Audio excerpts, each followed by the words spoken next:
রাজধানীর জাতীয় চিড়িয়াখানার সামনের সড়কের চিত্র এটি। ঘুরতে আসা মানুষের চাপে প্রায় 1 কিলোমিটার সড়কে সৃষ্টি হয় তীব্র যানজটের। ফলে অনেকটা পথ পায়ে হেঁটেই আসে দর্শনার্থীরা।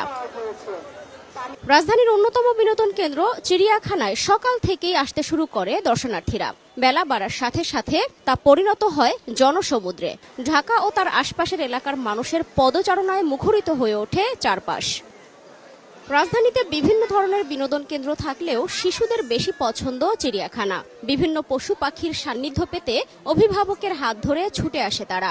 আমার অনেক ভালো লেগেছে, এখানে অনেক কিছু দেখেছি আমি। জায়গাটাও খুব সুন্দর। জিরাফ, বাঘ, সিংহ, অনেক পশু পাখি দেখেছি। ছোটদের পাশাপাশি বড়দের উপস্থিতিও চোখে পড়ার মতো। ঈদের ছুটিতে পরিবারের সাথে সময় কাটানোতেই তাদের ভালো লাগা। এই গেট টুগেদার হওয়ার মানে আজকেই আমরা ডিসিশন সব বাচ্চাদের একসাথে চিড়িয়াখানা নিয়ে আসবো। মানে অনেক ভিড়, অনেক লোকজন। ব্যবস্থাপনা যদি আরেকটু সুন্দর হতো আর একটু ভালো হতো। থেকে অনেক মানুষ ভিড় হয়, কিন্তু ওই তুলনায় কোনো সার্ভিস ভালো না, অযত্ন পশুগুলা। তবে অতিরিক্ত মানুষের ভিড়ে স্বাচ্ছন্দ্যে ঘুরতে পারছেন না অনেকে। রাজধানীতে বিনোদন কেন্দ্র বাড়ানো দরকার বলে দাবি তাদের। সালমা জাহান মুক্তা, বৈশাখী সংবাদ, ঢাকা।